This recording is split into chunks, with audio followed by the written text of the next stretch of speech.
3 ANC members have been shot and injured in Ward 24. This happened during a general branch meeting. The 3 have been admitted at Shongwe Hospital. One of them is in a critical condition, was to be sent to Rob Ferreira Hospital in Mpumalanga, where they're expected to receive more treatment.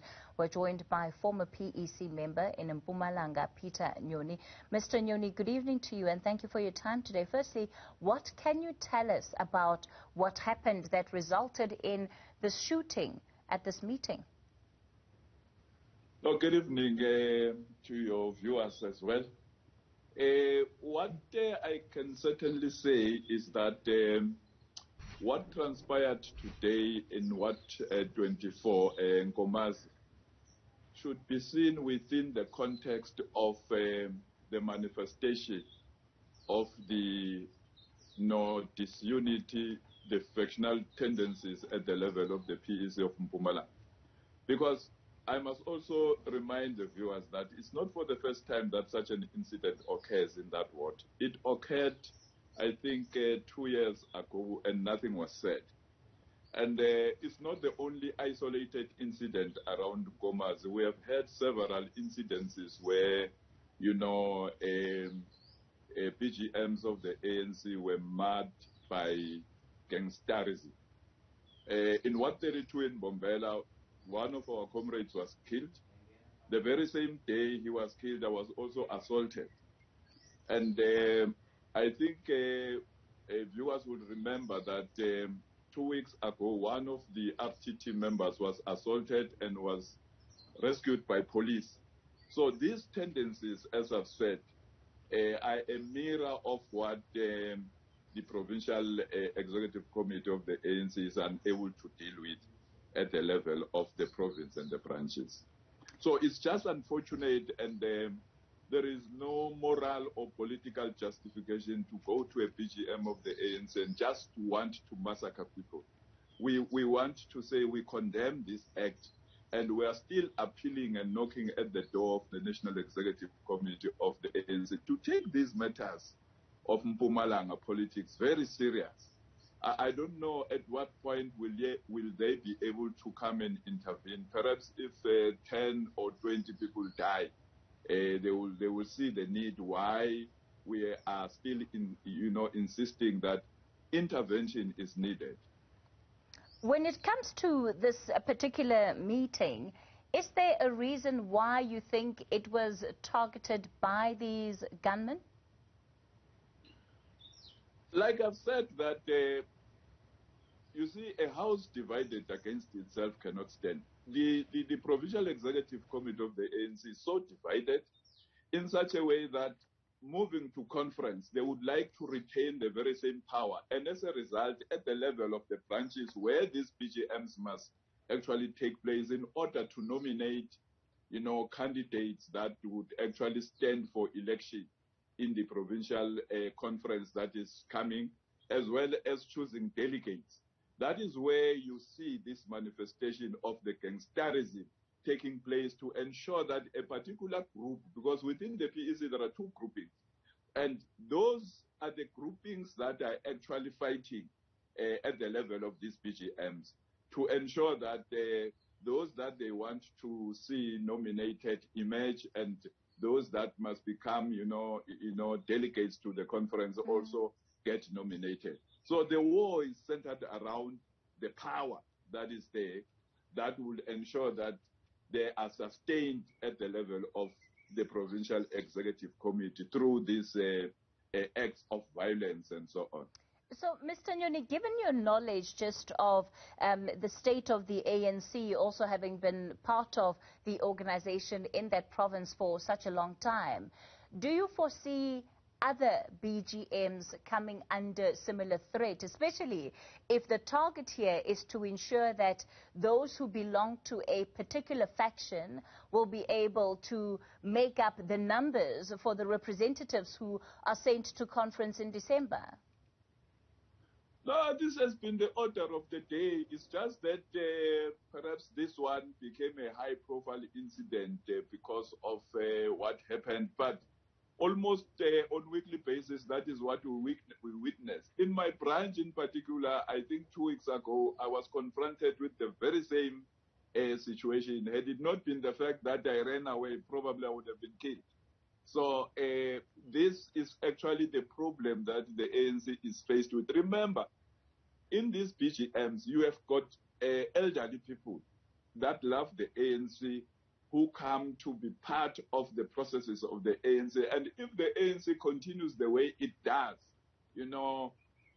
bringing thugs, gangs in its meeting, then you would also understand what that means to innocent people who are just innocent members of the ANC. So this is it's a daily occurrence in Mpumalanga. And we wonder why the National Executive Committee is not intervening in addressing this problem, which has been created by this PEC for a long time. And we must understand that this problem cannot be resolved at the same consciousness that created.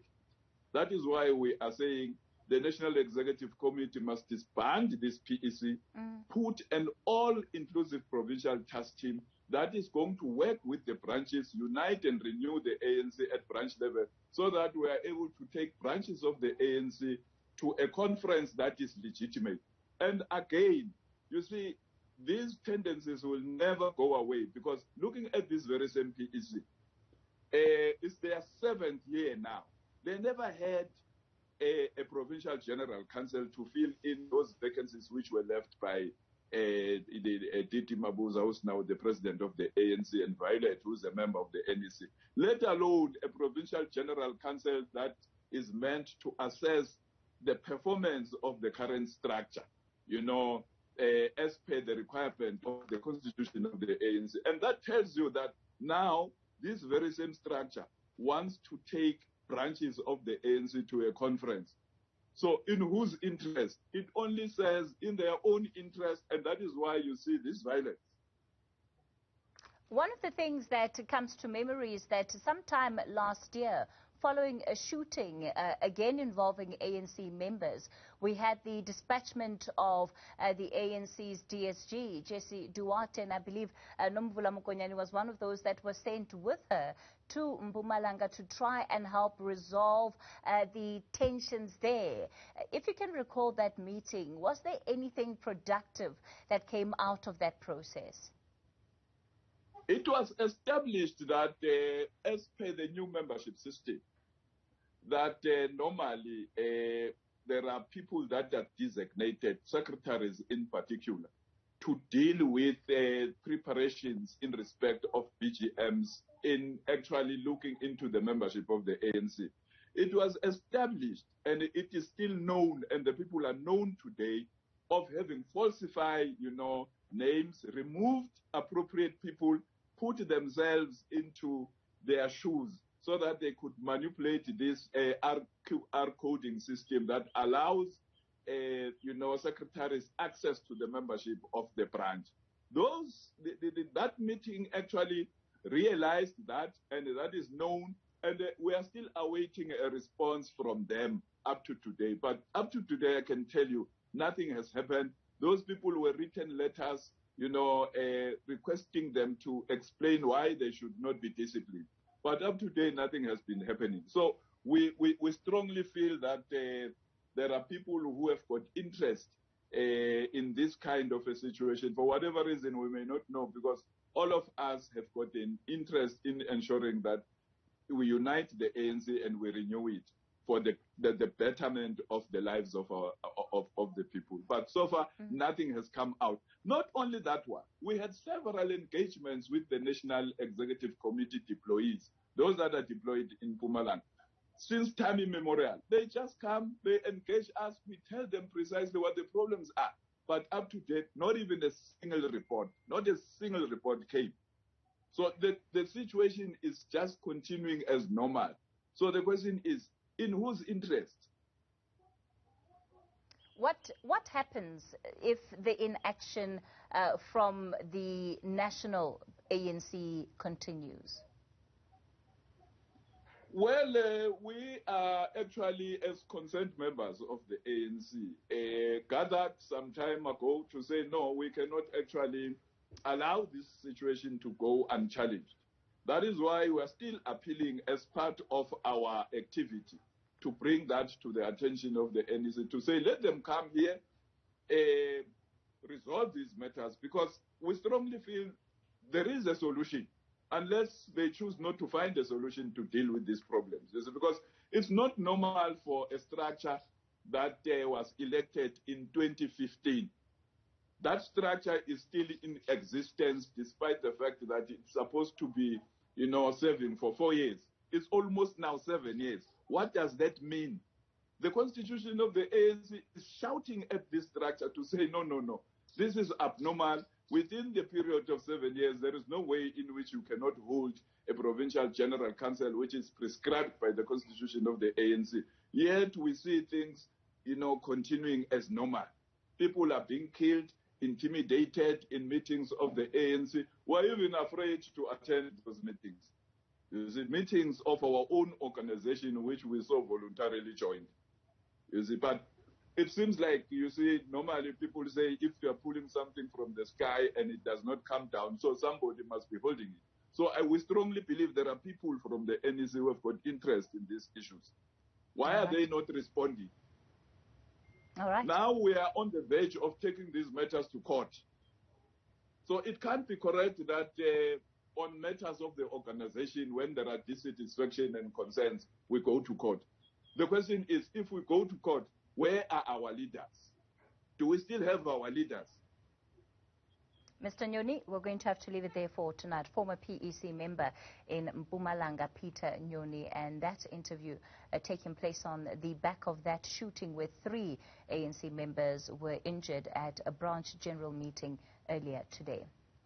Well, let's continue here in the former at the same time, however, former Nelson Mandela Bay councillor and ANC member Mazwi Mini is in hospital after being shot at yesterday evening. His party says he sustained minor injuries. He was rushed to a hospital for urgent medical attention and is being treated for a gunshot wound in his lower jaw. He was at his KwaNobuhle home in the Eastern Cape when he was attacked. According to the ANC's regional secretary, Luyolo Ngakula, Mini was watching TV when shots were fired at him from outside. The shooting comes as the Eastern Cape prepares to hold a provincial conference to elect new leaders later this year. All right, so certainly concerning developments on that front in as far as these processes within the ANC are concerned and the seemingly associated violence.